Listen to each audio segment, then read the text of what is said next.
बिस्मिल्लाहिर्रहमानिर्रहीम। अस्सलाम वालेकुम। मैं हूँ शाज़िया शेख और वेलकम करती हूँ आपको लजीज़ मसाला किचन में।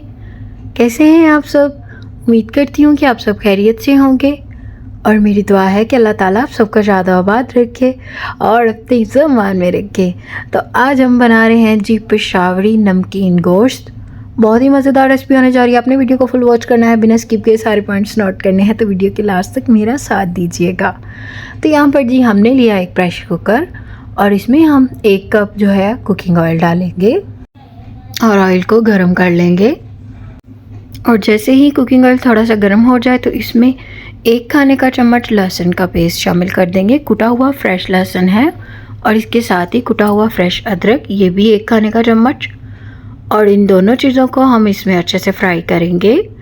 इनको आपने तकरीबन 2 से 3 मिनट के लिए भूनना है। तो हमने इसको 3 मिनट के लिए भून लिया और अब इसमें हम मटन शामिल करेंगे।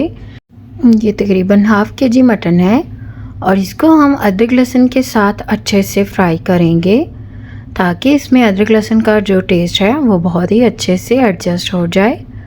तो इसको अच्छे से मिक्स करेंगे और इसकी बुनाई करेंगे यहाँ पर। तो आपने मटन को 15 मिनट के लिए इसमें भूनना है और इस दौरान आपकी जो फ्लेम है वो तकरीबन मीडियम होनी चाहिए। और अगर आपको लगे कि हमारा जो अदरक लहसुन का पेस्ट है वो जल रहा है तो इसमें आप थोड़ा सा पानी शामिल कर लें, कोई मसला नहीं। तो 15 मिनट गोश्त को भूनने के बाद इसमें काली मिर्चें शामिल करेंगे। साबुत काली मिर्चें तकरीबन 20 इसके दाने हैं। तो इसके साथ ही हम इसमें टमाटर शामिल करेंगे। टमाटर मेरे पास दरमियाने साइज़ के 3 टमाटर थे जिनका मैंने छिलका रिमूव कर लिया था। आप भी इनका छिलका उतार के इनको कटिंग कीजिएगा क्योंकि बाद में जो है छिलका रिमूव करना थोड़ा मुश्किल हो जाता है। और अब इसमें नमक शामिल करेंगे। 1 टीस्पून नमक जाएगा इसमें। और नमक के साथ ही इसमें अब हम कुटी हुई हरी मिर्चें शामिल करेंगे, तकरीबन ½ खाने का चम्मच। तो हम यहाँ पर जी पेशावरी नमकीन गोश्त बना रहे हैं तो इसमें कौन कौन से मसाले मज़ीद शामिल करेंगे मैं आपको यहाँ पर ज़रूर बताऊँगी। तो इसमें जो है बहुत ज़्यादा मसाले नहीं जाते, इसमें सिर्फ नमक और काली मिर्च ही जाती है। तो यहाँ पर हम पिसी हुई काली मिर्च इसमें शामिल करेंगे। हमने साबुत काली मिर्च भी इसमें शामिल की है लेकिन पिसी हुई काली मिर्च भी बहुत ज़रूरी है। तो यहाँ पर जी अब इसको भूनते हैं और इसको तकरीबन आपने 5 मिनट के लिए भूनना है हाई फ्लेम पर। और अब इसमें हम पानी शामिल कर देंगे। तो मैं यहाँ पर 1 लीटर पानी शामिल कर रही हूँ और पानी शामिल करने के बाद जी हम इसको कवर कर देंगे। और पहले जो है इसकी हम फ्लेम जो है वो हाई रखेंगे तकरीबन 3 मिनट के लिए। तो यहाँ पर जी हमने इसके ऊपर लगा दिया विसल और इसको आपने तकरीबन 15 से 20 मिनट के लिए रखना है हाई फ्लेम पर।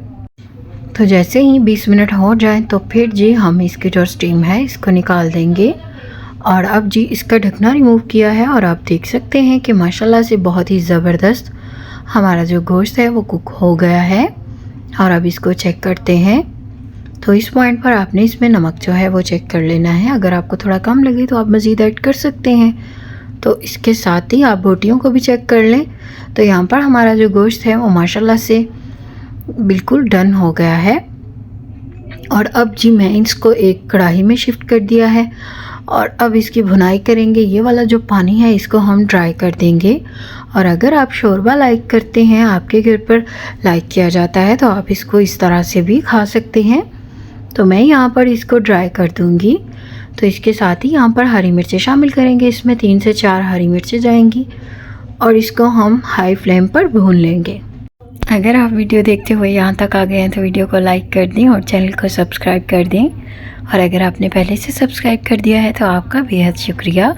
बेल आइकन पर प्रेस करना मत भूला करें ताकि आपको आने वाली हर न्यू वीडियो का नोटिफिकेशन सबसे पहले मौसूल हो जाए।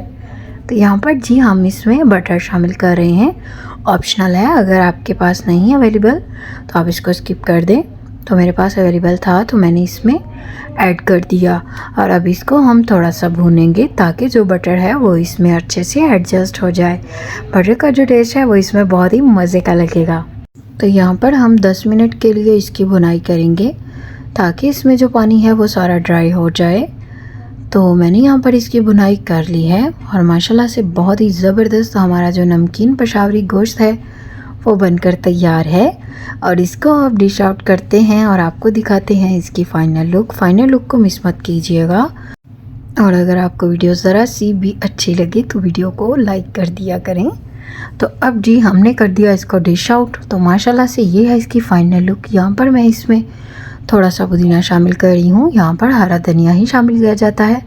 चूँकि मेरे पास हरा धनिया नहीं था तो मैंने पुदीने से ही काम चला लिया। तो बहुत ही मज़े का लग रहा है, बहुत ही मज़े का बनकर तैयार हुआ है। आपने भी इसको ज़रूर ट्राई करना है। जैसे कि ईद आ रही है तो ईद पे हम एक ही तरह का गोश्त जो है खा खा के तंग आ जाते हैं। तो आपने जो है ये वाली रेसिपी ज़रूर ट्राई करनी है। तो मैं आपको चेक करवाती हूँ। आप देख सकते हैं कि ये बिल्कुल ज़बरदस्त सा गल चुका है और बहुत ही मज़े का बना है। और आप इसको रोटी के साथ सर्व करें, नान के साथ सर्व करें, आपकी अपनी मर्ज़ी है। तो यहाँ पर बहुत ही गर्म है ये, तो आपने इसको ज़रूर ट्राई करना है। आपसे मिलते हैं न्यू रेसिपी के साथ। अपना बहुत ख्याल रखें, अपनों का बहुत ख्याल रखें और मुझे अपनी दुआओं में ज़रूर याद रखिएगा। अल्लाह हाफिज़।